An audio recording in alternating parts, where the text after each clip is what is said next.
Em nome do Pai, do Filho e do Espírito Santo. Amém. Podemos sentar-nos, meus queridos irmãos e irmãs. Então, hoje nós celebramos o padroeiro da nossa cidade, São Sebastião, um dos santos que recebe o título de defensor da Igreja, por causa da sua dedicação em proteger os cristãos do seu tempo. E as duas leituras que nós acabamos de ouvir nos falam sobre como vivem os santos. Na primeira leitura se destaca a fé. Essa passagem da carta aos Hebreus, o capítulo 11 da carta aos Hebreus, que faz o elogio da fé dos nossos antepassados. Pela fé, os santos venceram o mundo, enfrentaram leões, enfrentaram dificuldades.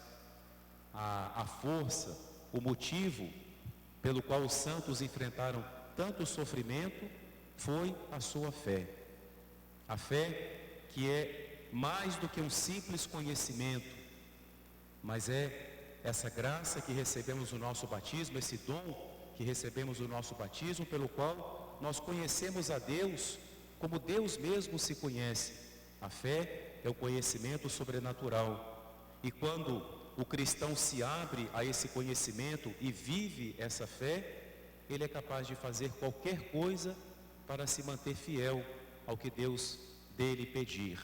Assim foi São Sebastião, que era soldado e como soldado ele protegia os cristãos que estavam nos cárceres. Até certo ponto ele não manifestou publicamente que era cristão, porque ele podia assim ajudar aos cristãos presos, podia aliviar o sofrimento dos cristãos, podia levar-lhes uma palavra de conforto, de fortaleza, aqueles que iam até enfrentar a própria morte.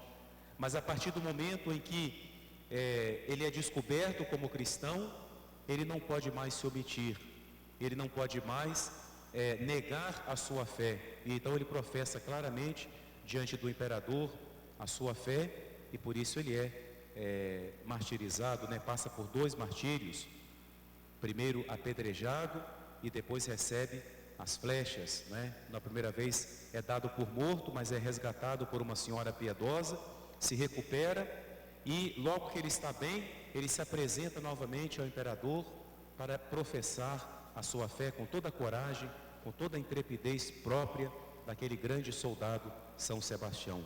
Isso ele fazia movido pela fé profunda que ele tinha, uma fé que modificava a sua vida, que fazia com que ele vivesse para Deus, que ele vivesse segundo os critérios da nossa fé, Então São Sebastião é para nós esse modelo de vivência da nossa fé. E no Evangelho nós temos hoje a passagem das bem-aventuranças, que culmina na bem-aventurança da perseguição.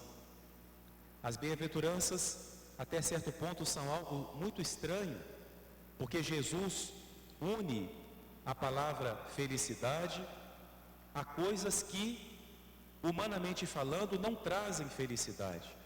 Coisas que, humanamente falando, são o oposto da felicidade. Jesus diz que felizes são os que sofrem a pobreza, felizes são os que passam fome, felizes são os que choram, felizes são os que suportam com mansidão as situações da vida, felizes são os puros e, sobretudo, diz Jesus, felizes os que são perseguidos. É algo que desconcerta o pensamento humano, mas o primeiro bem-aventurado desse texto de Jesus é o próprio Jesus. Quando Jesus fala das bem-aventuranças, ele está se colocando para nós como exemplo. Ele é o verdadeiro pobre de espírito, ele é o verdadeiro manso e humilde de coração, ele é o verdadeiro puro de coração, ele é aquele que mais do que qualquer outro foi perseguido por amor da justiça. E ao nos propor as bem-aventuranças, Jesus nos convida para o seu seguimento, E é claro que a felicidade não está na pobreza total, a felicidade não está na perseguição, no pranto, na fome, mas a felicidade cristã está na maneira como nós vivemos estas situações. E é isso que nosso Senhor nos ensina, não é? Não o sofrimento enquanto tal, mas a forma como nós enfrentamos os sofrimentos. E disso, os santos são também para nós exemplo, porque eles enfrentam o sofrimento, sobretudo a própria morte, de uma forma serena, de uma forma confiante na bondade de Deus. O que os santos sempre tinham em vista era exatamente a vida eterna.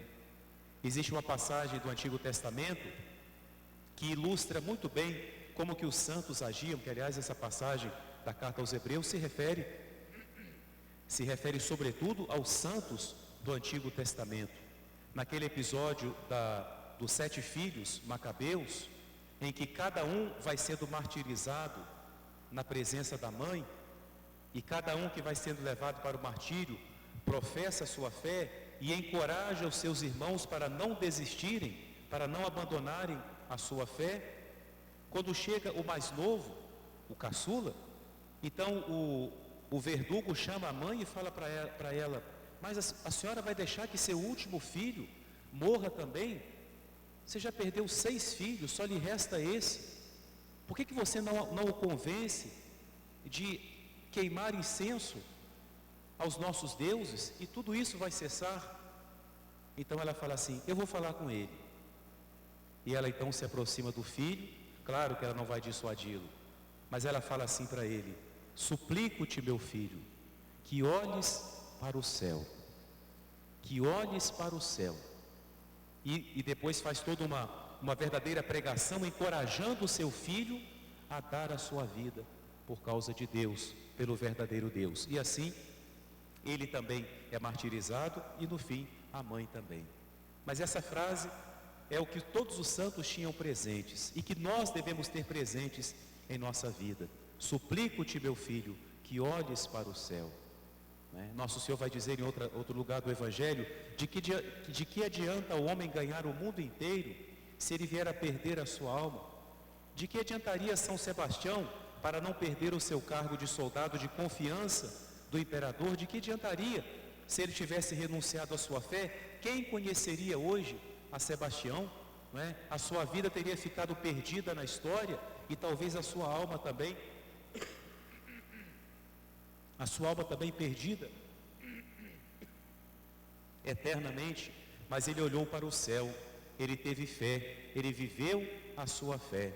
E é essa graça que vamos pedir hoje a São Sebastião, que ele fortaleça a nossa fé, que ele nos dê a graça de ter sempre presente em nossa vida o pensamento, a lembrança do céu, na hora das dificuldades, na hora das tentações, Suplico-te, meu filho, que olhes para o céu. Talvez Deus não nos peça a fidelidade através do martírio, mas Deus nos pede a fidelidade a cada dia de nossa vida. A cada tentação que se apresenta a nós, nosso Senhor nos pede a nossa fidelidade. E é também uma espécie de martírio, o martírio que vai acontecendo aos poucos, cada vez que nós renegamos a nossa vontade, dizemos não para nós mesmos, nós estamos também consumando a nossa vida, consumindo também a nossa vida no serviço de Deus. Peçamos então a São Sebastião a graça da fortaleza, da fidelidade, a graça de nunca perdermos de vista o céu, a vida eterna. Em nome do Pai, e do Filho e do Espírito Santo. Amém.